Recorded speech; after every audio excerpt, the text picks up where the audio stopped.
lo que estamos viendo en la clase anterior. Lo último que vimos la semana pasada fue el Concilio Vaticano II, celebrado en el año 1962, que fue determinante para la Iglesia Católica Romana para contextualizarse y adaptarse a los cambios del mundo moderno. Agiornamento le llamó el Papa en esa época. La Iglesia debe actualizarse, de lo contrario va a perecer, va a quedar como una reliquia. Fue muy importante para el catolicismo romano ese concilio porque permitió la supervivencia, o por lo menos que no emigraran tanta gente a las iglesias protestantes. ¿Y qué fue lo que ocurrió, o los cambios que ocurrieron gracias al Concilio Vaticano II? La misa comenzó a celebrarse según la lengua de cada pueblo, se enfatiza también la predicación, la centralidad de Jesucristo, abrió el camino para el diálogo con otras religiones, con otras confesiones, incluso con otras religiones que no son cristianas. Y la música que va a implementar el catolicismo romano va a ser según la cultura de cada uno de los pueblos donde se encuentra arraigada. Se recalca más la enseñanza y la lectura de la Biblia y la participación del laicado. Eso fue la gran contribución del Concilio Vaticano II. Y existen varios movimientos ecuménicos en América Latina, en el mundo y en América Latina.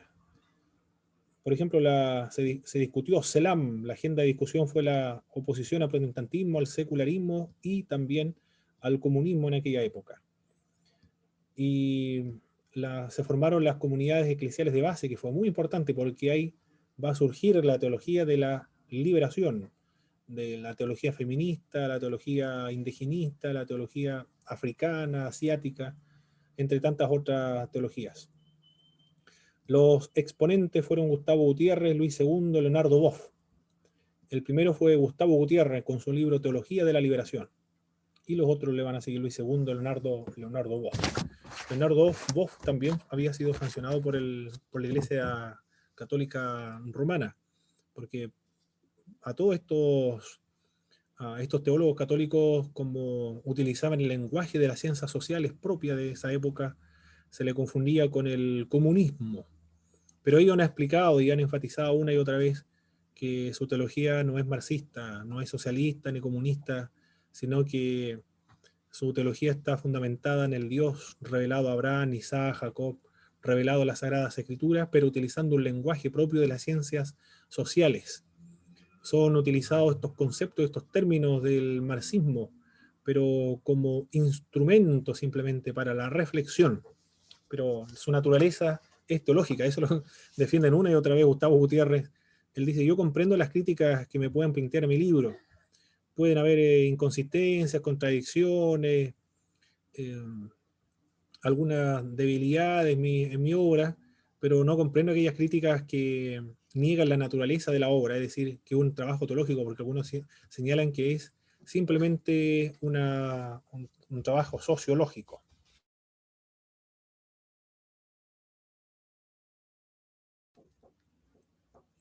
Bien, eso fue lo que estuvimos viendo la clase anterior entonces, y ahora como vamos a concluir esta última presentación, estamos en América Latina, y en América Latina nos trasladamos a los movimientos pentecostales y los movimientos autóctonos. En Chile, primero que nada, vamos a trabajar aquí en Chile, los movimientos autóctonos entonces.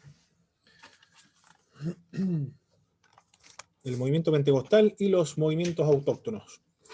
Vamos a utilizar el nombre pentecostal para referirnos al movimiento que surgió en las iglesias independientes.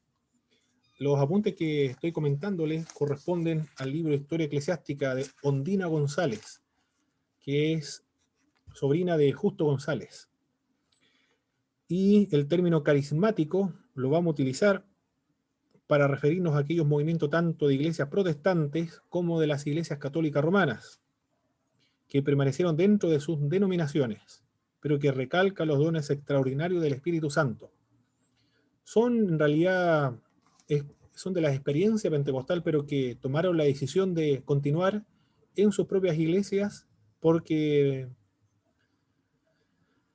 sintieron en sus corazones que el Señor lo estaba utilizando a ellos para traer una renovación a sus respectivas iglesias o confesiones o denominaciones. Por eso nos formaron nuevas comunidades. Esas son las iglesias carismáticas. Pentecostal entonces no es sinónimo de carismático.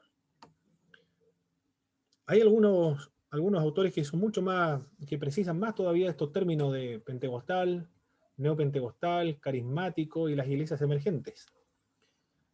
Por ejemplo, el pentecostalismo se conoce aquellos movimientos que surgieron en el año 1900 y que fuera de Chile, que resalta las lenguas como la evidencia inicial de ser bautizado en el Espíritu Santo. El énfasis en las misiones, algo diferente aquí en Chile, en la predicación, la santidad, la segunda venida de Cristo, son algunas características del pentecostalismo. Y los carismáticos son personas que también experimentaron los dones espirituales extraordinarios, pero que continuaron en sus respectivas iglesias. Y los neopentecostales no vienen de las iglesias pentecostales, sino que vienen de las iglesias históricas, protestantes o evangélicas, pero que tuvieron la experiencia también con los dones espirituales, el bautismo con el Espíritu Santo, y lo entendieron como posterior a la conversión, pero que ellos formaron sus propias comunidades, salieron de las iglesias donde habían experimentado estas manifestaciones espirituales, pero no se unieron a los pentecostales, sino que estas congregaciones formaron sus propias instituciones, no son iglesias, son ministerios, y son las iglesias neopentecostales. La autoridad va a ser el apóstol y forman redes apostólicas. Y los movimientos emergentes también salieron de las iglesias históricas, pero que no son ni pentecostales, ni carismáticos, ni neopentecostales. La doctrina es diferente a las doctrinas neopentecostales.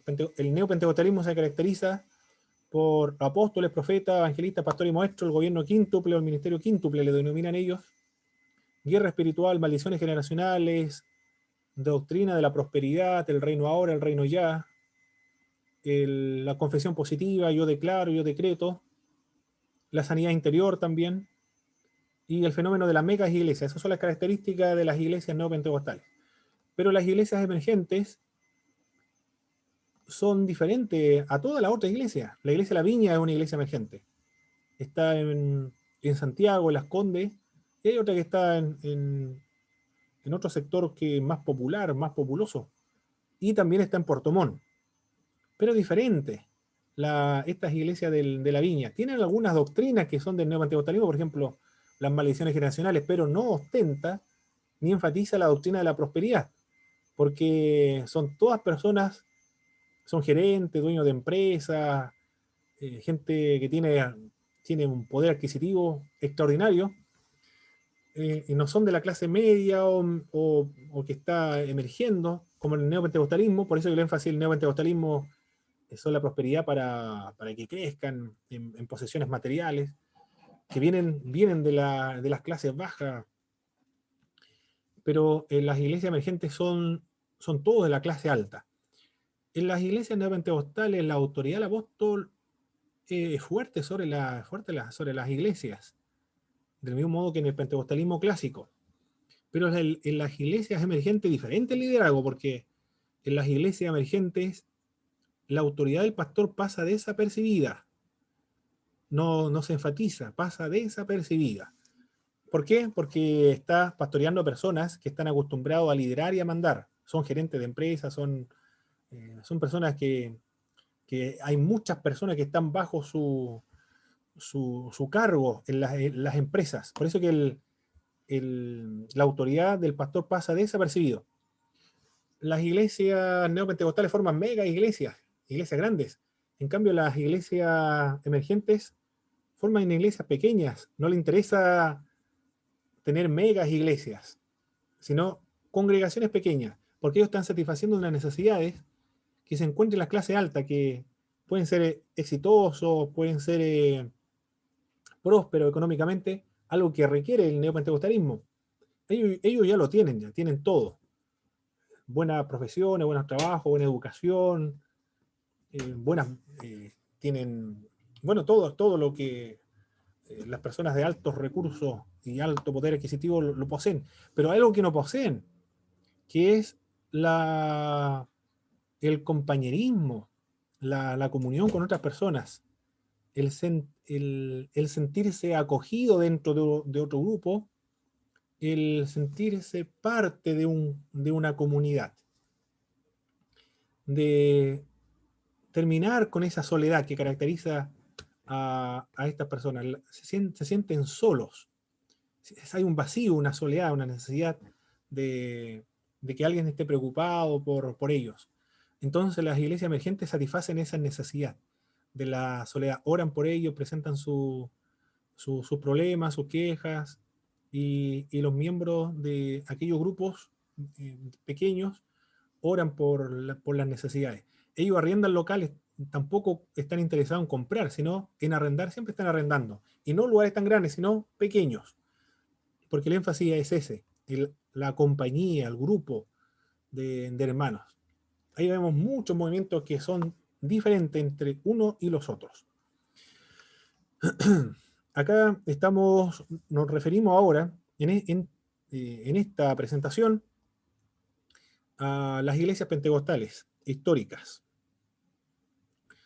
En Chile la iglesia metodista fue la que más rápido creció a fines del siglo XIX. Y Willie Hoover se va a convertir en el primer pastor pentecostal en Chile. Estuvimos en un momento hablando acerca de los avivamientos.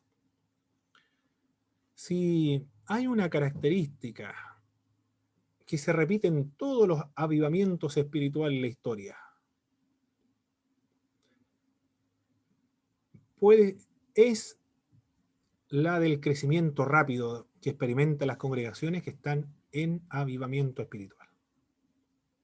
Aunque no hayan manifestaciones extraordinarias como el primer y segundo despertar en Estados Unidos, y también el movimiento de Wesley en Inglaterra, que también habían experiencias extraordinarias. Por ejemplo, las personas gritaban, lloraban, se contorsionaban, convulsionaban.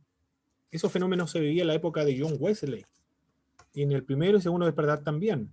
En el movimiento pentecostal también se experimentaron esas manifestaciones extraordinarias. Pero en el avivamiento en el tabernáculo metropolitano con Charles Spurgeon, no se experimentaron esos tipos de avivamientos, sino que la iglesia crecía, se llenaba, la gente pagaba sus entradas para ir a escuchar a Charles Spurgeon, y no menguó nunca. Eso es lo extraordinario de Charles Spurgeon. Mientras él estuvo predicando en el tabernáculo metropolitano, la iglesia siempre estuvo llena de avivamiento espiritual.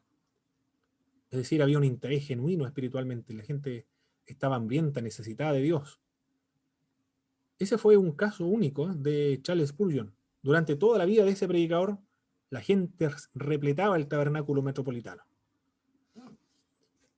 Y acá se repite nuevamente con el movimiento pentecostal cuando surge. Porque la iglesia metodista, en 10 años, estamos hablando del año 1897, al año 1908, se había multiplicado por 8, pasando de 500 miembros, cuando llega Hoover, a 4.000 miembros en 10 años. Ahí estamos viendo ya un crecimiento extraordinario de 500 miembros a 4.000 miembros en 10 años. Ahí podemos decir que hay un avivamiento genuino, ¿eh? El crecimiento fue acelerado, crecimiento rápido.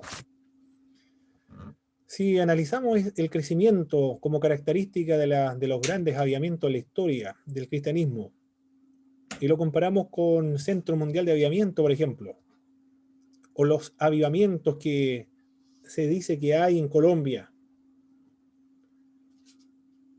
analizando y conversando con los pastores de Colombia, señala lo siguiente, que esos presuntos avivamientos espirituales, Centro Mundial de Avivamiento, en realidad no es tal, porque el 2011 creo que fue el 2011 cuando fui a Bogotá, conversé con uno de los pastores, me dijo, no es y no hay un verdadero, genuino avivamiento, porque el censo hace algunos años atrás arrojaba el 15% de evangélicos en Colombia. Y ahora arroja la misma cantidad. Se mantiene.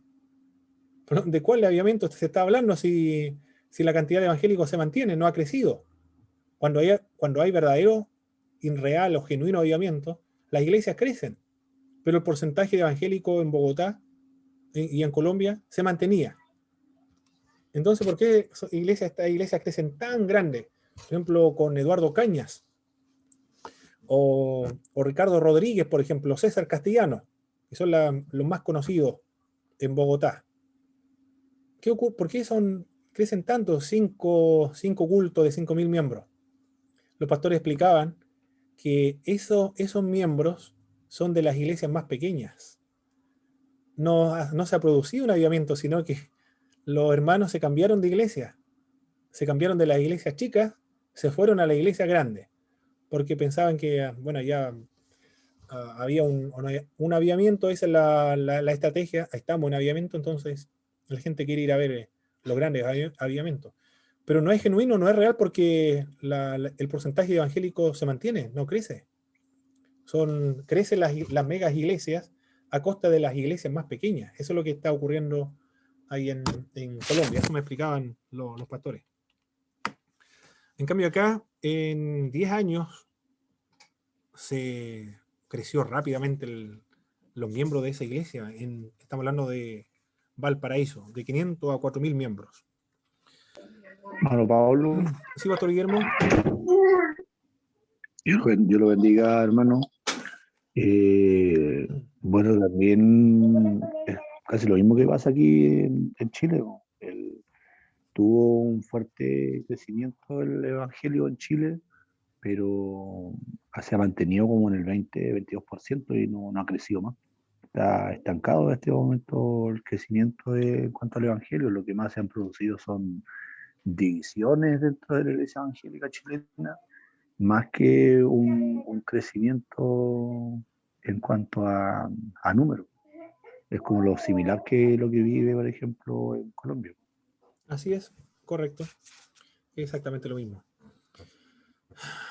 Lamentablemente, los pastores están haciendo un trabajo actualmente de mantenimiento. Es un ministerio de conservación, manteniendo a los miembros, conservando a los miembros, pero los miembros no se están multiplicando, no están creciendo. Cada uno de los miembros de la iglesia tiene la responsabilidad de predicar, de hablarle a alguien por lo menos de Cristo. Dios mío, es un deber, una responsabilidad que nosotros tenemos, hermanos, de hacer algo. No podemos quedarnos conservando nuestra fe, manteniéndonos nosotros, sin que los otros escuchen el Evangelio. Los avivamientos deben producirse una desesperación de predicar el Evangelio a las almas inconversas, una obsesión, una desesperación, una especie de una impuesta necesidad, como lo declaraba el apóstol Pablo. Me es impuesta necesidad. No piensa en otra cosa, sino en hablarle a la gente de Jesucristo, porque la gente se va a convertir mientras escucha el Evangelio, pero si no se predica el Evangelio, no hay conversión. La fe viene por el oír y el oír la palabra de Dios.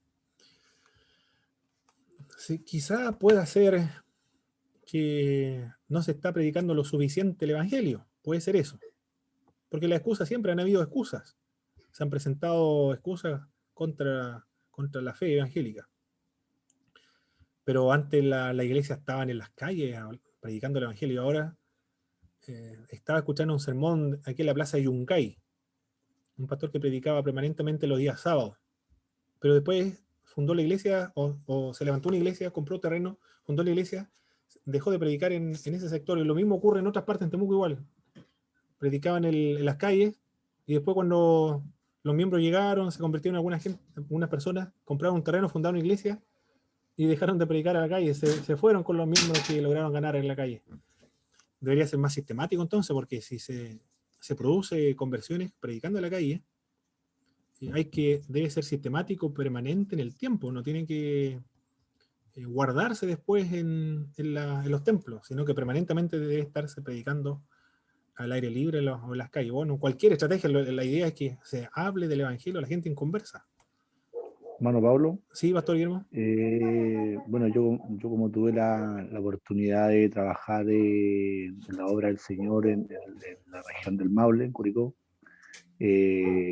nosotros lo que hicimos con mi esposa fue predicar bastante en las plazas de la región del Maule, pero había un grupo que marcaba mucha presencia en la región del Maule que tenía que ver con la Pentecostal de Chile. Ya, en este momento está a cargo el obispo Ulises Muñoz, si no me equivoco. Y lo característico, lo fuerte de los pentecostales, y que para ellos es como algo sagrado, es la predicación de la calle.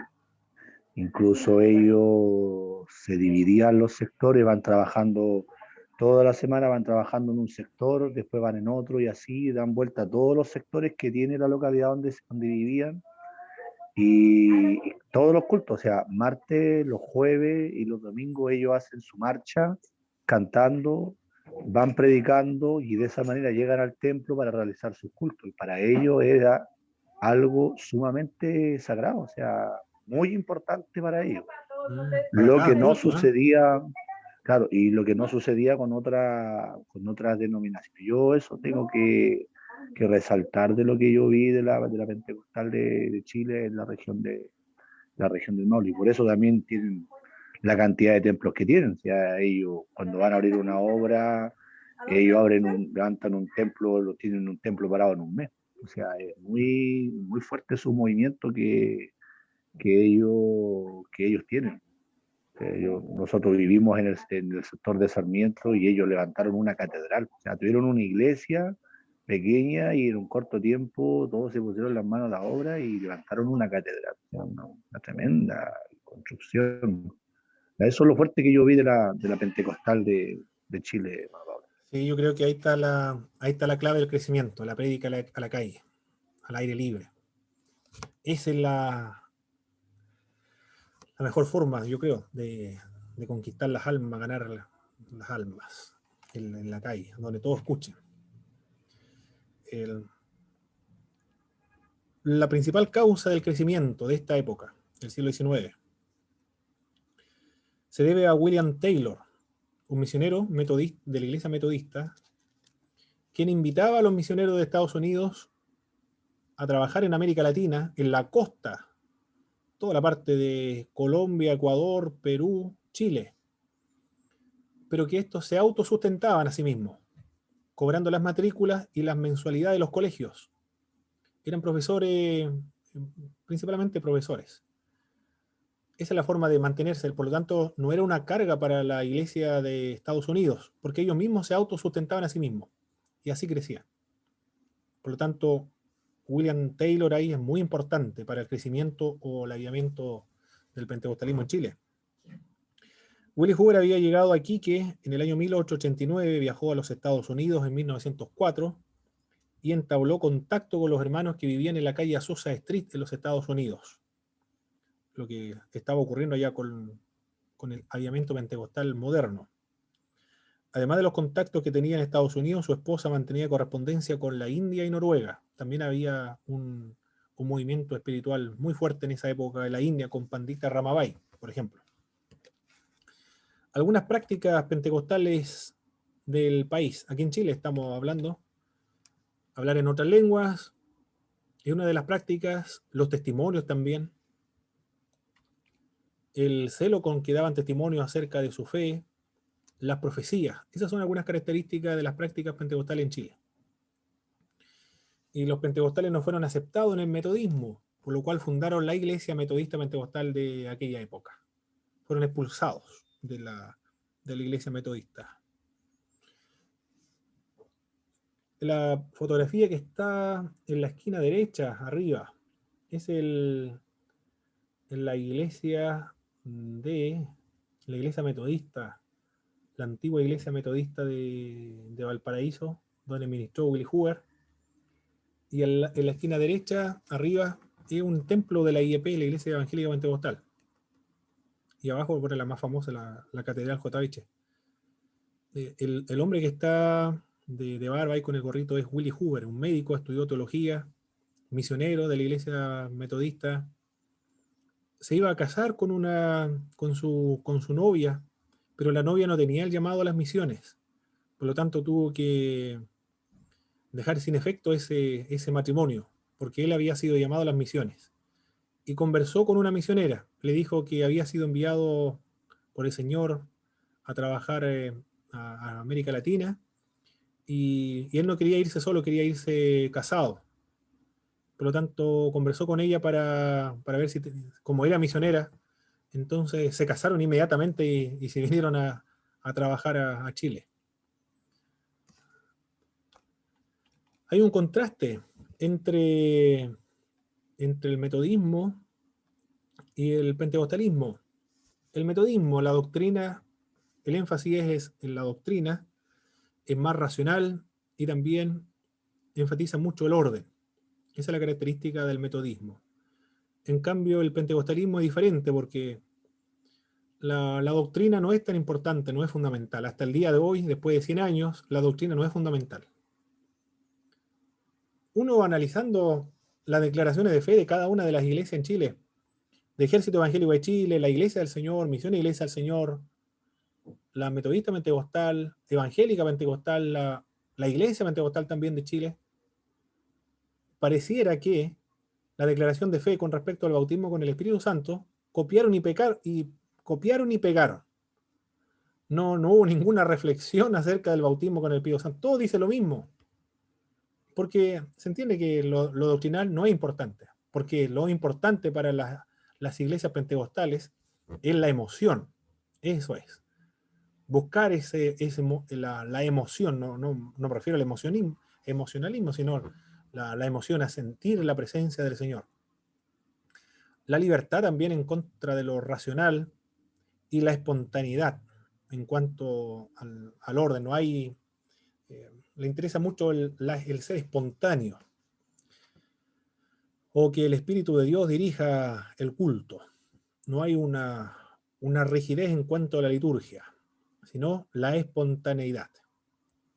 Los himnos se pueden repetir casi infinitamente hasta que los hermanos ya ninguno se emociona, entonces terminan el coro, pueden cantar más, alargarse los coros, acortarse, en fin. La educación en el clero, los metodistas le dan mucho énfasis a todos los sacerdotes, perdón, a todos los pastores, tienen que ser graduados de seminarios teológicos o universidades teológicas.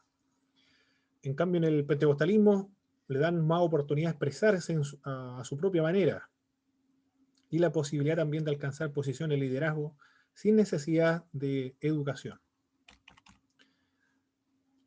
Los metodistas, una cultura basada en la palabra escrita, mientras que el pentecostalismo se adaptaba mejor a una sociedad oral. Y entendible también porque en esa época el porcentaje de analfabetismo era extraordinario. No todos leían. Por lo tanto, las personas se acomodaban a escuchar a alguien que tenía las mismas características de ellos. El mensaje se debe transmitir de manera oral, no tanto escrita. Había creado una estructura que dificultaba la misión también, el metodismo.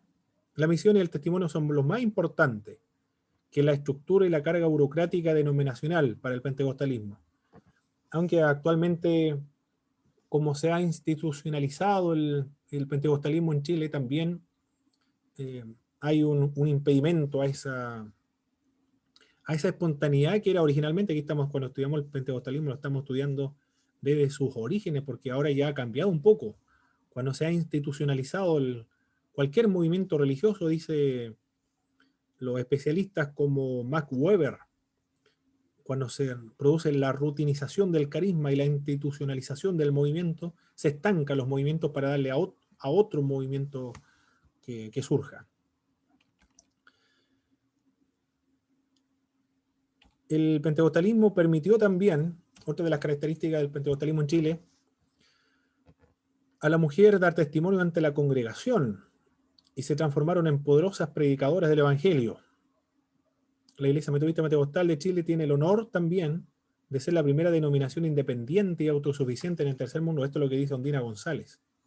La primera denominación en el tercer mundo, la primera, en ser independiente, autosuficiente, es decir, en aplicar los principios de las misiones protestantes o las misiones evangélicas cristianas, autopropagadoras, autosustentadoras y que se administren a sí mismas. Pero enfrentó conflictos de personalidad y esto se vive hasta el día de hoy. Se enfrentan estos problemas. ¿Cuáles son los problemas que ha enfrentado el pentecostalismo en Chile? La constante amenaza y frecuente realidad de las divisiones. Por estos conflictos de personalidad.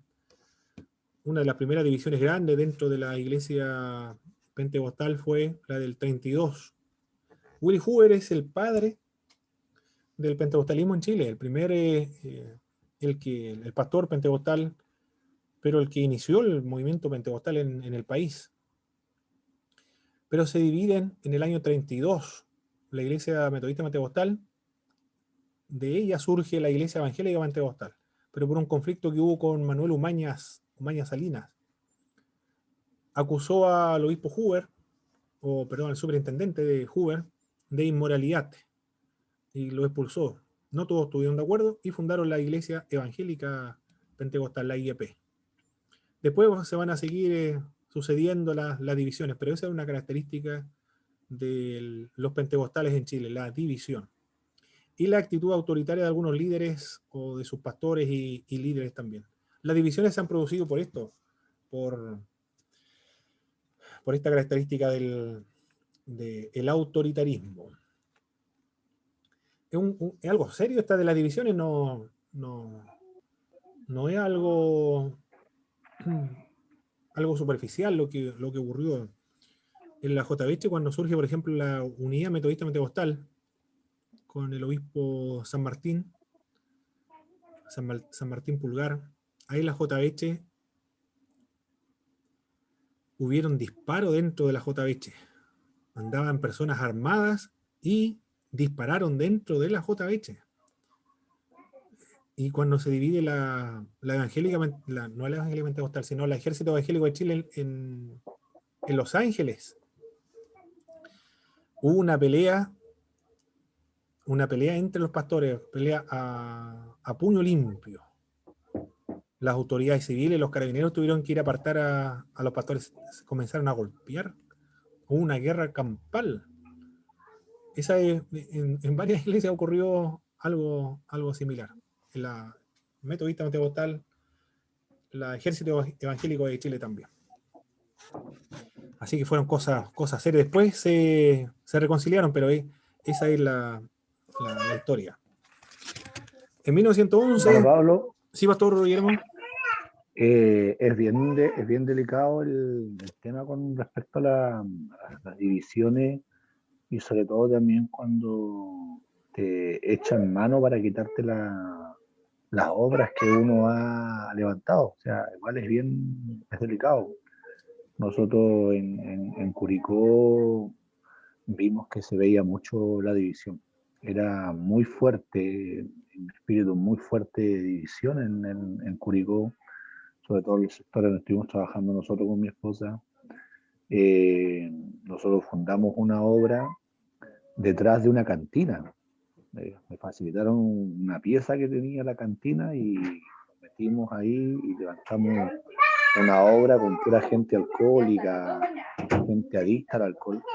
Levantamos una obra y estuvimos trabajando un tiempo y de la noche a la mañana la persona que estaba ahí rápidamente nos expulsó del lugar, nos sacó y nosotros, claro, la confrontamos también con el respeto debido y ella no nos dio una explicación como corresponde. Le preguntamos si había falta en nosotros, en qué nos habíamos equivocado o algo por el estilo, porque quedamos como muy sorprendidos con mi esposa, pero para no tener más problemas nos retiramos.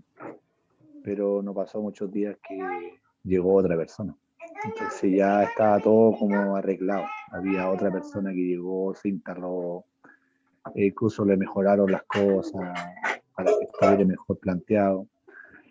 Así que vivimos esa experiencia nosotros también, que nos quitaron una obra que ya habíamos trabajado por ella, habíamos hecho una tremenda labor con gente adicta al alcohol.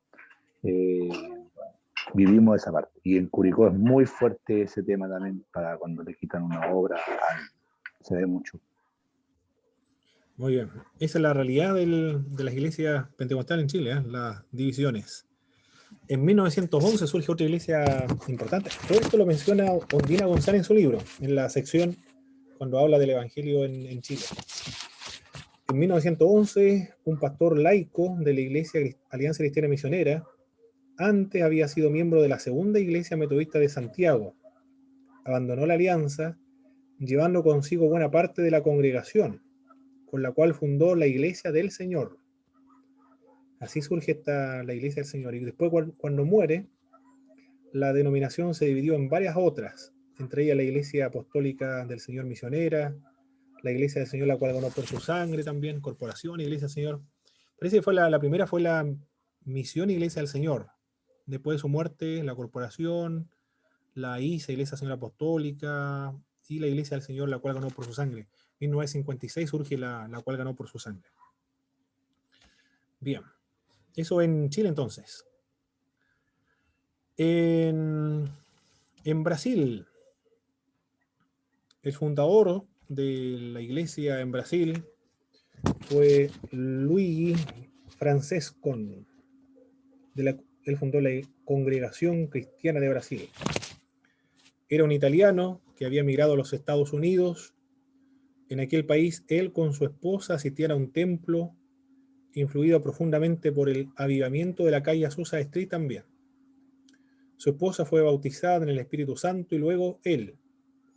Luego sintió la convicción del Espíritu Santo de viajar por toda Sudamérica para dar testimonio de su fe en las comunidades de habla italiana, de inmigrantes italianos.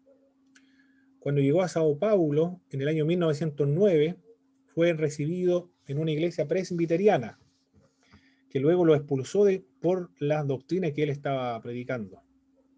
Cuando el grupo fue expulsado de la iglesia presbiteriana, reclutaron a creyentes metodistas, bautistas y católicos romanos, para fundar la iglesia o la Congregación Cristiana de Brasil. Es una iglesia muy, muy fuerte esta. Quedé sorprendido cuando leí acerca de esta iglesia Congregación Cristiana de Brasil. Porque son pentecostales calvinistas y no predican, no evangelizan, no predican tampoco al aire libre. Son muy reservados esta congregación, no tienen pastores, tampoco no tienen liturgia. Es extraordinario esta congregación. La forma de administrar de esta iglesia era completamente voluntaria. No, eran voluntarios los que administraban la iglesia. No tienen ministro ordenado, es sin pastor. No, sin sueldo tampoco las personas que administran la iglesia. No se enfatizan tampoco los diezmos. El gobierno está a cargo de ancianos, diáconos, y todos ellos son voluntarios. En ocasiones se considera la verdadera iglesia de Cristo, y además incluyen a los pentecostales como iglesia no cristiana, es decir, la Congregación Cristiana de Brasil tiene un poco de rasgo, un poco sectario, porque cuando dicen que ya es la única iglesia y las otras ya son falsas, tienen estos espíritus del sectarismo. Están en varias partes del mundo. También construyen templos hermosos, grandes, independientemente de dónde se encuentren. Todos los recursos que llegan van a un fondo común y ellos lo distribuyen a las otras iglesias que se requieren. También está, aparte de la Congregación Cristiana de Brasil, las Asambleas de Dios en Brasil. Y lo otro, con respecto a la Congregación Cristiana de Brasil, a pesar de que se ha institucionalizado, continúa creciendo. Por eso que cuestiona un poco la tesis de Max Weber con la rutinización del carisma, y cuando se produce la institucionalización de algún movimiento religioso, se produce el estancamiento. Pero no es ese el caso de la Congregación Cristiana de Brasil, porque a pesar de que se ha institucionalizado, a pesar que se ha producido esa rutinización del carisma, la iglesia esta continúa creciendo. En todas partes del mundo siguen habiendo obras. Y, y una iglesia, bueno, lo que me sorprendió fue que era calvinista, de la línea calvinista, y que no había un celo evangelístico de esta congregación. También está la Asamblea de Dios. Wingren y Berg, en 1911, fundaron la Misión de Fe Apostólica. Ellos recibieron la revelación de parte de Dios de ir a Brasil. Eran suecos. Cuando llegaron a Brasil, fueron recibidos de una iglesia bautista. Y después de la iglesia bautista, lo mismo que ocurrió con la presbiteriana, con Luis Francesco, o Luigi Francesco, lo expulsaron porque estaba predicando otra doctrina que no era bautista, no era presbiteriana. Como consecuencia, la iglesia se dividió y fundaron la Misión de Fe Apostólica. En 1918, esta iglesia adoptó el nombre de Asamblea de Dios. De ahí surge las Asambleas de Dios brasileñas. Y también aparece Gabriel García, al parecer sin contacto con los pentecostales de Estados Unidos. En su aldea comenzaron a hablar en otras lenguas. En 1918, varios grupos pentecostales, principalmente las Asambleas de Dios, reclutaron a diversos grupos en Brasil. La iglesia pentecostal de Brasil es muy similar, dicen algunos, a la iglesia pentecostal en Chile por el tema de ser riguroso en cuanto a la vestimenta y también en cuanto a la consagración, a la santidad, le da mucho énfasis a aquello. Bueno, debe ser también por el tema de la macumba, la brujería, que es estas prácticas espiritistas de Brasil, pero es poderosísima la iglesia de Brasil. En México, ahora,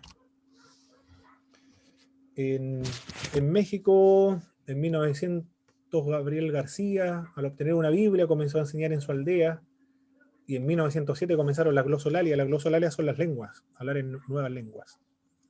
En 1914, Ramona Carvajal de Venezuela y su esposo, después de la Revolución, visitaron México para contarle a su familia de su bautismo con el Espíritu Santo. Aquí ya se comprendía que el bautismo con el Espíritu Santo sucede posterior a la conversión, y siempre el pentecostalismo que no son de acá de Chile señala que son las lenguas la única evidencia inicial de ser bautizado. Joseph Stewart, en 1924, llega a México y funda la Iglesia Evangélica Cristiana Espiritual. También aparecen los movimientos carismáticos. Los carismáticos son personas que no salieron de las iglesias tradicionales, católicas o protestantes, se conservan ahí todavía, y dicen que Dios lo ha llamado para que traiga una renovación a cada uno de sus denominaciones. Los movimientos carismáticos se consideran al movimiento pentecostal juntamente con la renovación carismática católica y las distintas renovaciones protestantes como una tercera fuerza dentro del cristianismo. Así de fuerte es estos movimientos. Rómulo Falcón, en una aldea que le invitaron a predicar, comenzó a hablar en nuevas lenguas, y para él ese fue el momento de su verdadera conversión. Se le invitó a ser parte de alguna iglesia pentecostal, pero él insistió en permanecer dentro de la iglesia, pues Dios le quería hacer algo en esa iglesia o en su denominación. El movimiento comenzó a dividirse, pues algunos señalaban que el bautismo con el Espíritu Santo y el estudio de las Escrituras les obligaba a abandonar los santos y a abandonar las vírgenes. Los carismáticos renovados comenzaron a volverse vehementemente anticatólicos y los tradicionales permanecieron en las iglesias. Surgieron varias iglesias independientes que no quisieron unirse a los pentecostales. La más conocida de estas iglesias es la Agua Viva en el Perú. Tienen algunas diferencias con los pentecostales y son los siguientes. El énfasis. El pentecostalismo enfatiza el arrepentimiento, el quebrantamiento y también las sanidades.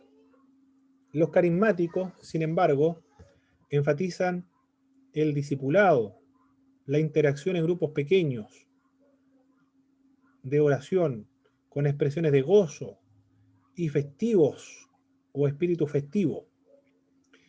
Hay diferencias también socioeconómicas. El pentecostalismo ha impactado en las clases bajas. Los carismáticos han influenciado más en las clases media y alta. Hay también diferencias doctrinales. El bautismo con el Espíritu Santo es con la evidencia de hablar en lengua según el pentecostalismo clásico, con excepción de los pentecostales en Chile. Los carismáticos señalan que las lenguas son una de las tantas otras manifestaciones espirituales del Espíritu. Entre los pentecostales, las manifestaciones de los dones son altamente emocionales. Los carismáticos son más calmados y contemplativos. Hay diferencias también teológicas. Los pentecostales son arminianos, mientras que los carismáticos son más de la línea calvinista. Diferencias también en cuanto al enfoque ecuménico. Los pentecostales por lo general son más herméticos, mientras que los carismáticos son mucho más ecuménicos. Comparten predicando o comparten entre los predicadores, entre sus distintas denominaciones. No tienen problema de invitar un predicador a sus ministerios. También los sermones. Hay diferencia en cuanto a los sermones. El pentecostalismo improvisa la predicación, mientras que los neopentecostales o las iglesias carismáticas, el sermón está muy bien preparado y lo presentan de una manera didáctica. Esas son las diferencias entre los pentecostales y las iglesias carismáticas o también algunas denominadas el neopentecostalismo. También, aparte de las iglesias pentecostales, carismáticas, neopentecostales, iglesias emergentes, están los movimientos heterodoxos o movimientos cuestionables. Aquí tenemos tres movimientos. Uno de ellos es la Luz del Mundo. No sé si estará en Puerto Montt, esta iglesia, en Valdivia. Aquí nosotros no he visto ninguna iglesia de la Luz del Mundo. La otra iglesia, la que está al lado derecho y al lado izquierdo, derecho, en la parte alta, es la iglesia de Jesucristo, la iglesia universal del reino de Dios. Jesucristo es el Señor, o también conocida antiguamente como la Pare de Sufrir. Y abajo están los movimientos mesiánicos o judíos mesiánicos. Estos son los movimientos cuestionables o heterodoxos. Con respecto a la iglesia, la Luz del Mundo, surge por varias razones. Una de estas es la libertad que el pentecostalismo le daba a sus seguidores para alcanzar puestos de liderazgo. Con la facilidad con la que se dividían hizo que aparecieran grupos que se apartaban de la ortodoxia o la doctrina correcta. Un ejemplo de esto es la Iglesia La Luz del Mundo. Esta fue fundada en el año 1926, cuando Joaquín González tuvo una visión donde se le indicó que a partir de entonces debía llamarse Aarón. Tenía el propósito divino de restaurar el cristianismo primitivo que se había corrompido al correr de los años.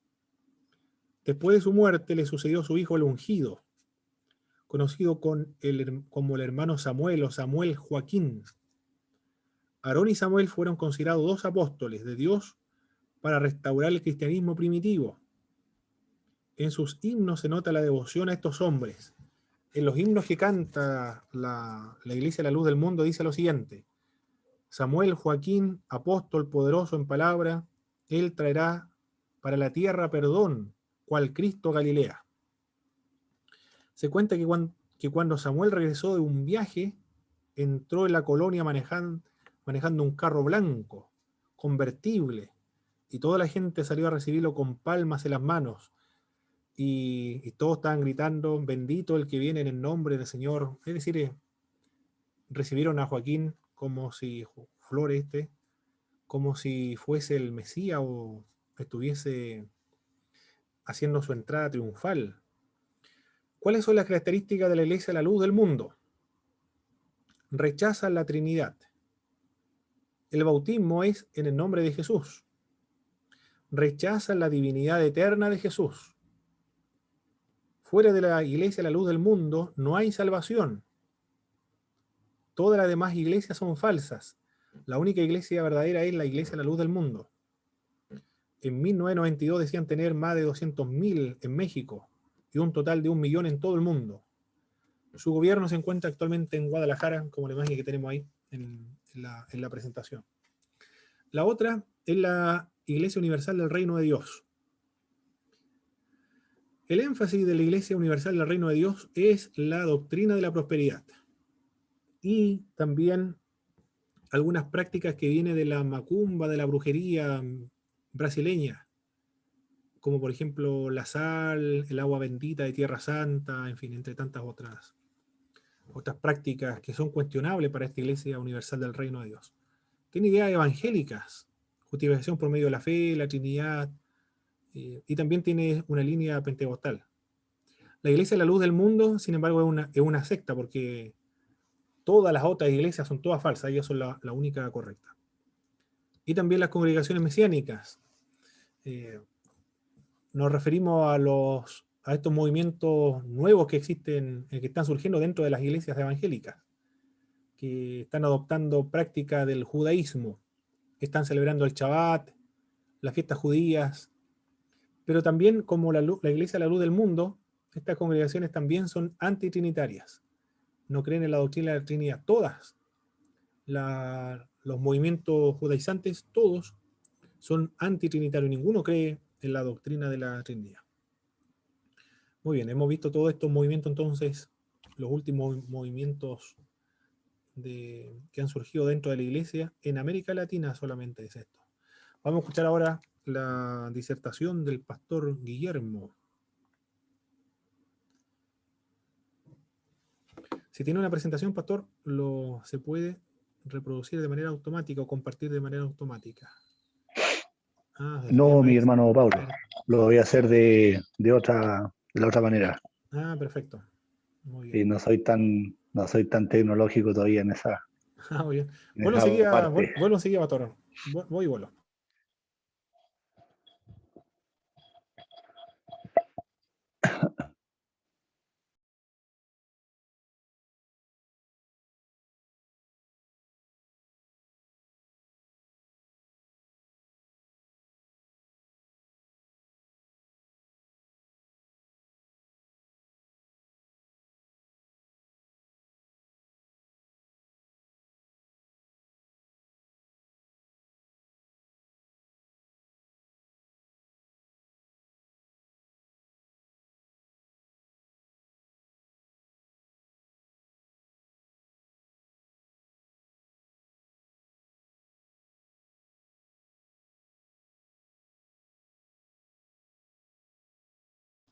Adelante, pastor Guillermo.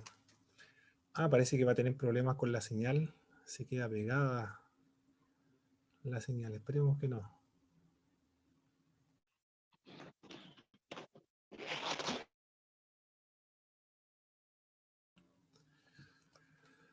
Pastor Guillermo, hay problemas con la señal. Me parece mucho. No sé si será correcto o no, pero cuando se apaga la cámara hay más posibilidades de que se escuche ¿Me escucha ininterrumpidamente bien ahí, hermano el Pablo? audio. Sí, en ocasiones queda pegado, pastor Guillermo. Pero no sé si Entonces será efectivo o no, pero usted dice que apague entonces la cámara. Pareciera que así no se interrumpe el audio o es mucho más rápida la señal. Vamos a probar si es efectivo o no. Entonces apago, hermano Pablo, la cámara. Correcto, para ver si anda bien la señal. ¿Por ahí me escucha bien? Perfecto. Ya. Bueno, Dios les bendiga a cada uno de nuestros hermanos y hermanas del Instituto Bíblico, también a nuestro maestro del Instituto Bíblico, a nuestro hermano Pablo.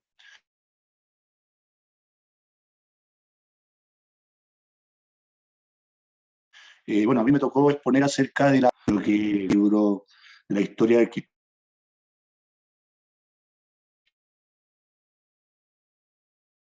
cristianismo de Justo González. Hay una teoría que da el autor que está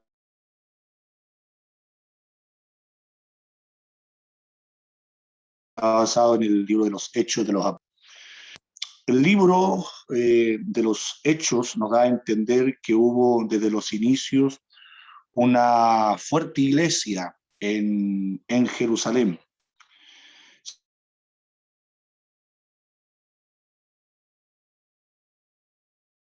Sin embargo, después de sus primeros capítulos, muy poco con respecto a esta fuerte iglesia que había en Jerusalén.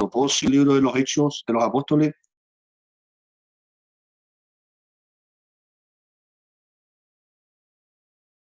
no es describir tampoco mostrar cómo por obra del Espíritu Santo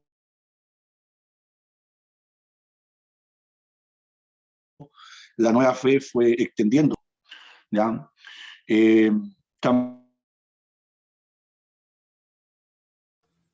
No, hay serios problemas con la conexión, Pastor Guillermo. Se entrecorta También el mucho. resto del nuevo...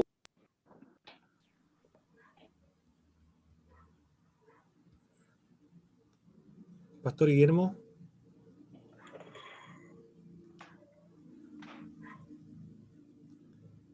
Pastor Guillermo, ¿me escucha? ¿Me escucha ahora? Yo lo escucho bien. ¿Me escucha usted? Sí, se escucha muy entrecortado, Pastor. Se interrumpe mucho. Vamos a hacer lo siguiente. Me envía los apuntes que tiene, me lo envía a mi correo y así evalúo la disertación. Porque se corta muy seguido el sonido. Pensé que la cámara iba a ayudar, pero no ayuda mucho. Hermano Pablo, y si me deja para el final, ¿me escucha? Sí, es que ya como terminamos la presentación que correspondía ahora, pero me envía los apuntes como me lo han enviado algunos hermanos que tienen problemas con la señal, por ejemplo, el hermano José lo envió con los apuntes que tenía solamente y así evaluamos, porque se entrecorta muy seguido. Ah, ya, perfecto. Muy bien. Perfecto. Bien, mis estimados hermanos,